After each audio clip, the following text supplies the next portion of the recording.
This is Tim. I'm Mulele. And this is Critiquing Comics.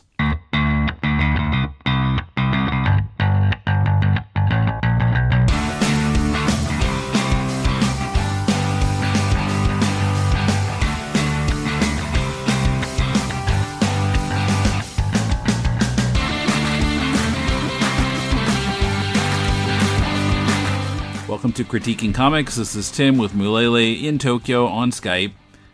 And we've got a submitted comic submitted by Laszlo Tamasfi, who is the writer, and he's working with a variety of artists on this.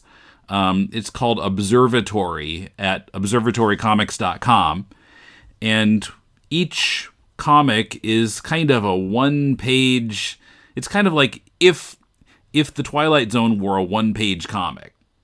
Some of them are not quite as disturbing as the Twilight Zone maybe was. Sometimes they are. But it's just like a one-pager, completely self-contained. There's no continuity through them that I could detect. I don't know. I thought the writing was pretty sharp. They're all just kind of narrated. I don't think there's any dialogue in any of them, but they all kind of have a nice twist at the end, and sometimes they kind of give you something to think about, or at least sometimes they're kind of humorous, and sometimes they're kind of but there's kind of a nice variety to that, and the artists range from serviceable to awesome, I would say. What did you think of it? I thought the artwork was actually quite nice. I liked most of the artists that I saw here, and the comics are competent and, for the most part, well written. I do have some problems with the structure of it, though, being just one page and always narrated. There seems to be... No, it starts to become a lack of. There's kind of a lack of variety, or I feel a little bit separated from the characters. If there were like a Watcher type character that would, or a Tales from the Crypt Keeper that would narrate this, I think I would feel a little bit more at home with it. So if you could see the narrator, if the narrator was a character, right, that's the Crypt Keeper, or yeah. Mm-hmm. But even Rod Serling was in the Twilight Zone as a kind of narrator and a final commentary. But it's kind of like all of these are the final commentary on an episode that we didn't get to watch. And in some ways, I felt that they were just a little too short. I kind of would have loved if they were 4 pages each rather than 1 page each. Mm-hmm. This is the thing, when I was looking at it on my phone earlier today, I'm like, wait a minute, this link doesn't work. Oh shit, is it a Flash-based thing? And then I wait till I get home, and it's like, no, it doesn't work on my computer. Oh, it's just 1-page stories. So what, you were clicking on the page trying to get the next page, or? Well, yeah, but it not that, but like, this must be a sample page. Where does it open up into an actual story comic? No, that's it. And I'm not disappointed as much as I am just kind of like, well, it could be a little bit better if it were a little bit longer in some cases. Not always, but I think there's a rigidity to the form that, in some cases, keeps the narrative a little too short.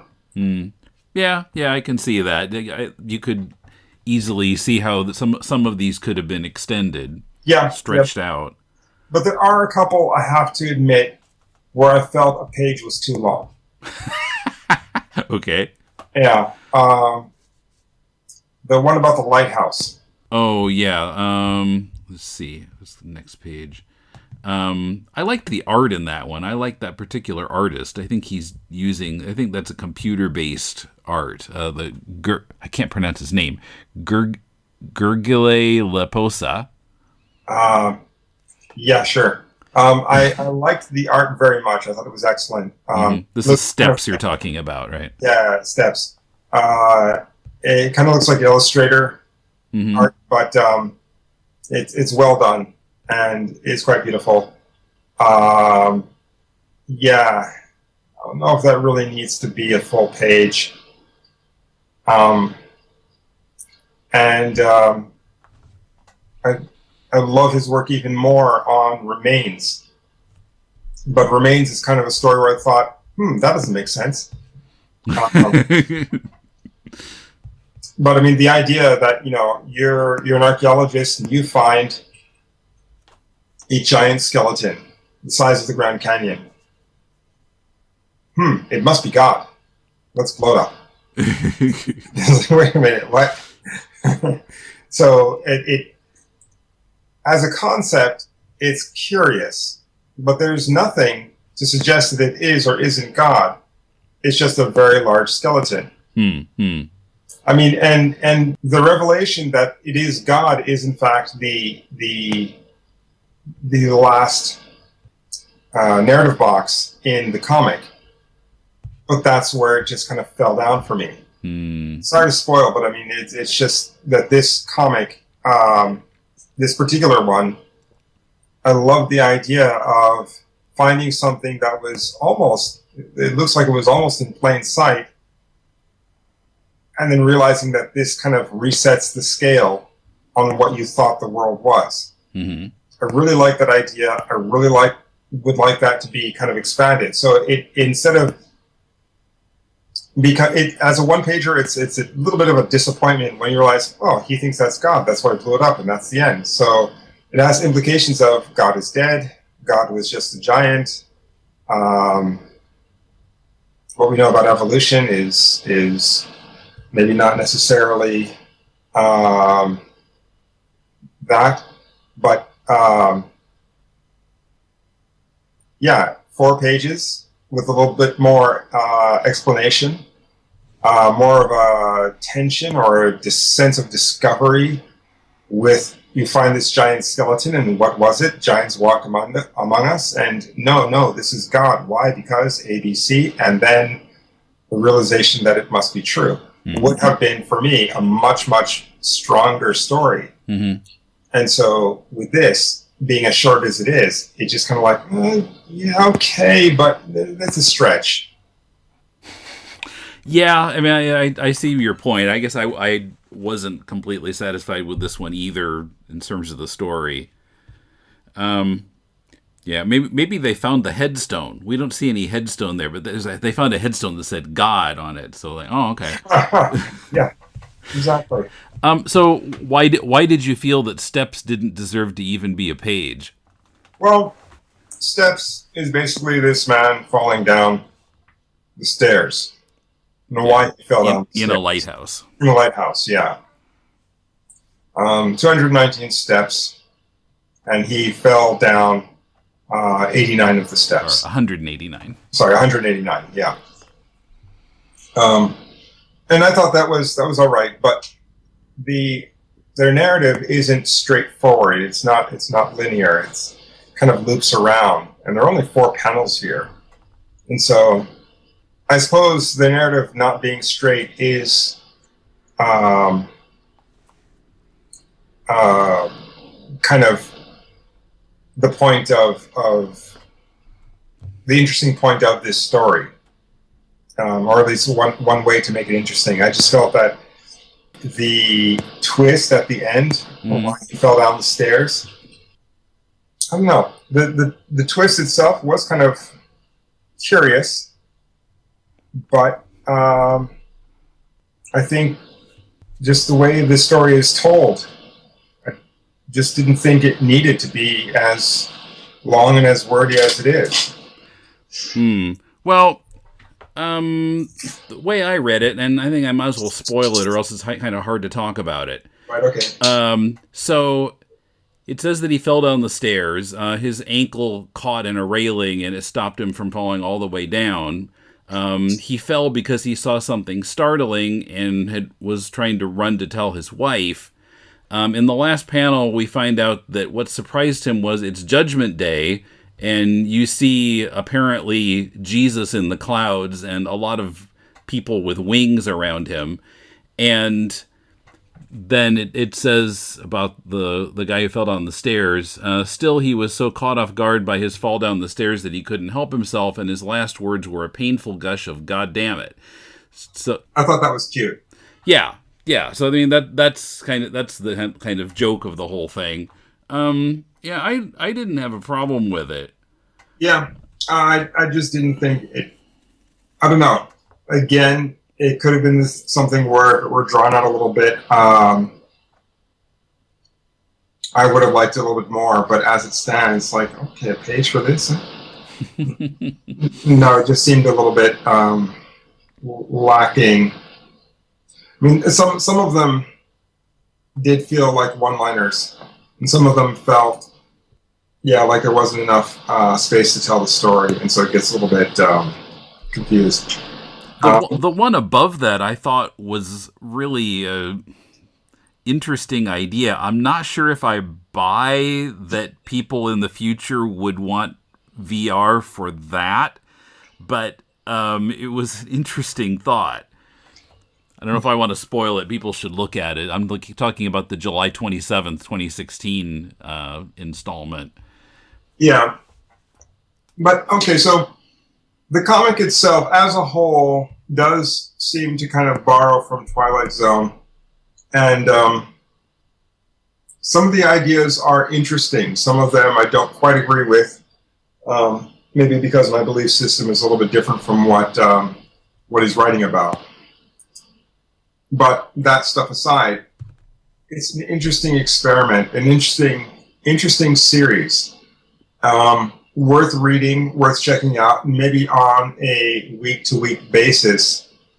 It is it's something that needs to be read once a week. It's absorbed that way quite nicely. Yeah, it comes out on Wednesdays, by the way. But the sitting here and reading through all of them in one sitting, I think the stop-start nature of it kind of bothers me. Yeah, I mean, because the artwork is by different people at different times. Generally good artwork. I don't think there's any artist where I thought this guy fucked up. No, they were all competent, and some of them were really gorgeous. Like Steps, the Steps artist. Yeah, was gorgeous, and I think the one who did the latest version was also the latest comic was also really good. Sorry, I forget the name of the comic. Let's see. That artist is Branko Jovanovic. Yeah. Yeah, he's very good. It's a more realistic style. He does. Some of it looks like it's based on photos, maybe. Yeah, he does a lot of the comics here. So those artists I like a lot. iFluke is also quite interesting. Not my favorite style, but decent and well done. So the idea of it and the execution of it, it's all pretty good. It's just those couple of things where I just feel a little bit longer, a little bit shorter. It didn't need to be this exactly. And perhaps the format overpowers some of the stories. And just as a baseline thing, for me, each story dictates the format. I mean, I do have my own sense of what is what format is interesting to me, but the story should always be the thing that sets the length or the dimensions of the comic. But in this, it's not the case. Yeah. Okay. Yeah, well, and I've had didn't feel it so much with this comic, but I know what you mean about reading a lot of short self-contained pieces of something Yeah. I've had that experience with other things, where it's like every time I get to the end of something, I feel like just going and doing something else. Yeah. Like not reading the next one. But, okay. But, yeah, it's basically, you should check it out, observatorycomics.com. So please send us your comic and let us critique it. Mail at deconstructingcomics.com. Keep it to about 30 pages. Or just send us a link to your webcomic and we'll read it until we decide not to anymore. And then we'll talk about it. Oh, by the way, just real quick, kind of flipping through the site, man, Stowaway from August 2015. Oh. Creepy. Oh, I didn't go back that far. August 2015. Okay. Yeah, I was just flipping through, and the artwork is by someone else. Yeah, I noticed going back, I was finding other artists who haven't done anything on the site recently. Okay. I'm sorry, what? No. So, yeah. I'm done. We just need to sign off. Right, okay. Sorry. Go ahead. No problem. So until next time, this is Tim. I'm Mulele. And see you next time on Critiquing Comics.